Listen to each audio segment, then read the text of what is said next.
Hello, this is Mark E. Wilson from La Cuneta High School, doing the 10th section of Unit 9, Global Change.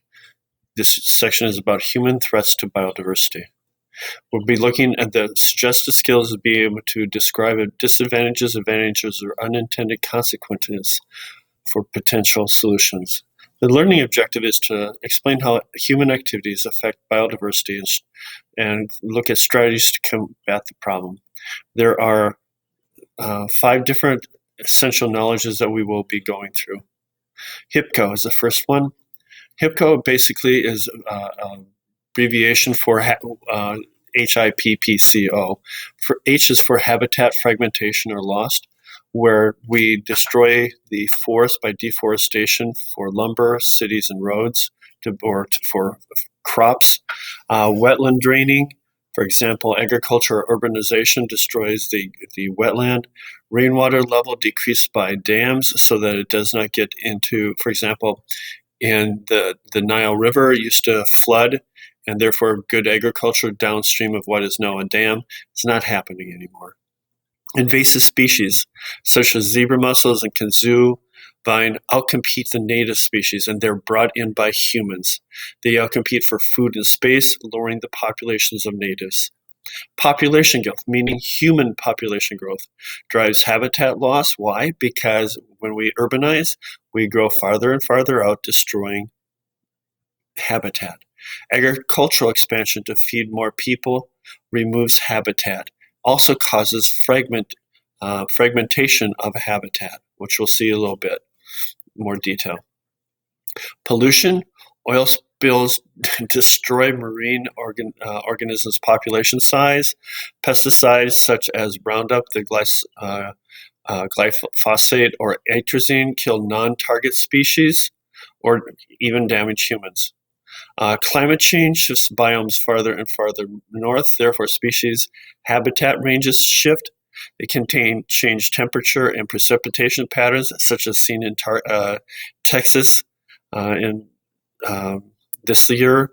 It changes them too rapidly for the species to adapt or migrate. Those sequoias are not going to be able to move fast enough north. This will cause population decline or extinction. Overexploitation. There's hunting or poaching. People going out and just doing it for the trophy. This hunting or poaching, where we remove the organisms are removed faster than they can reproduce, leads to population decline and potential extinction. Habitat fragmentation, what does that mean? When we put in roads or pipelines, they fragment habitats. They disrupt movement and lead to fatal collisions with vehicles. This is up in Alberta, Canada. This is 1945-49, and you can see that Lucy, the mountain lion, could go over to see her boyfriend over here without leaving any forest. It got a little bit harder in 1964, harder in 1982, and now she can't see her boyfriend whatsoever. Therefore, there's no baby Lucy. Agricultural and urban land use. We clear forest and grassland for agricultural fields, or urbanization fragments these habitats. What is happening in La Cuneta? We put aside the mountain lions, the coyotes, the bobcats habitats, and that's why they are bear habitats, and therefore they sometimes come to our backyards. You can see by putting this in, or our urbanization, it again fragments the habitat of the forest, meaning that it's very difficult for Lucy to come over to see her boyfriend, mountain lion Lucy.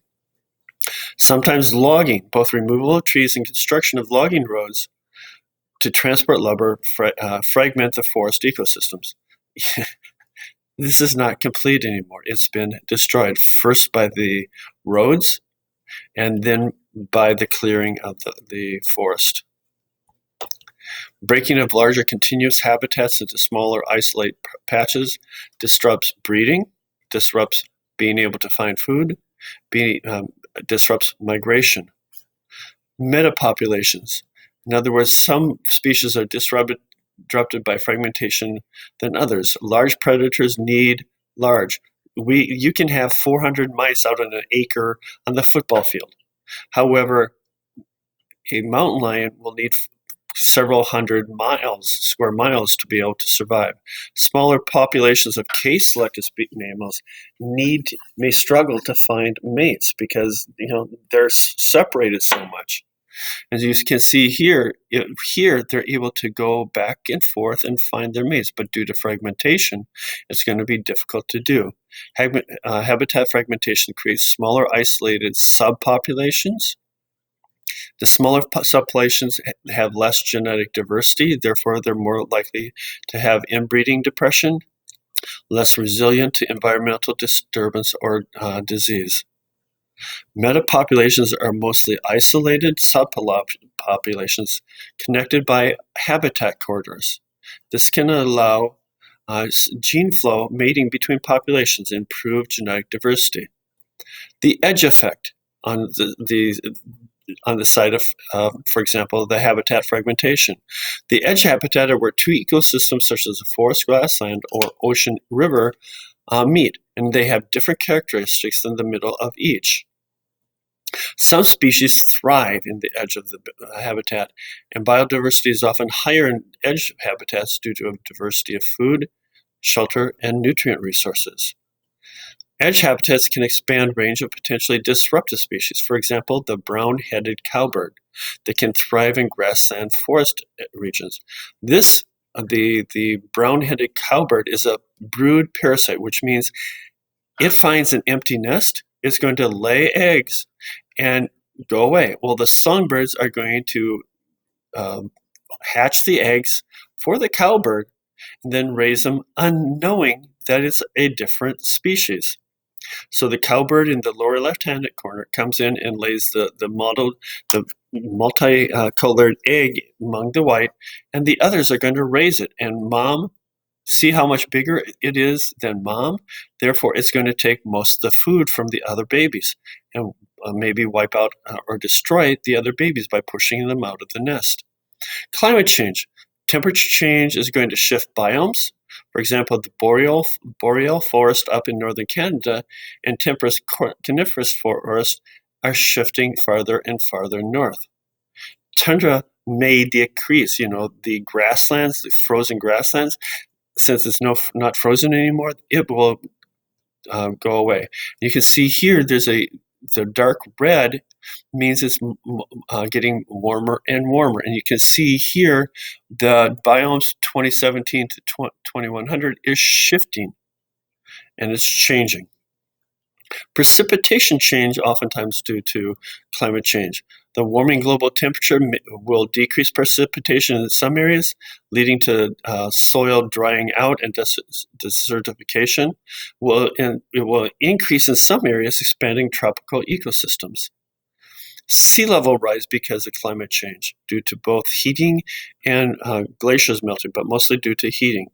The estuary habits right along the side at the bottom of the river are going to have problems. Why? Because they're going to become more and more ocean, more and more salty, meaning that it's going to, and more covered, flooded, and therefore the species are going to either be wiped out because it's too salty, or basically wiped out because there's not enough sunlight going down far enough.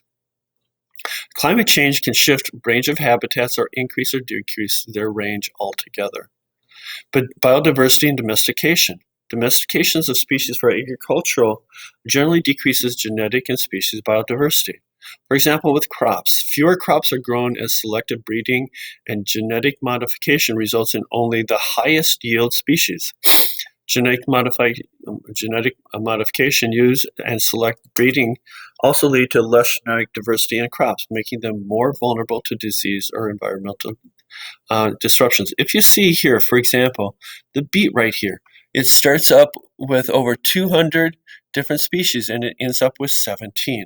The cabbage starts with 644 and we're down now to 28. With the corn, we started out with 307 and we're now down to 12. Huge decrease in species biodiversity. Livestock. Historically, there have been 8,000 breeds of the 11 species most commonly eaten by humans. Breeds are uniquely adapted to local climate. Many breeds are now extinct or at risk due to selection for only the highest productivity. And so you can see here, this number are extinct, this not at risk because they're the most highly productive, and these are at risk. Okay. How do we take care of this? How do we solve biodiversity loss? One, we can protect and connect habitats.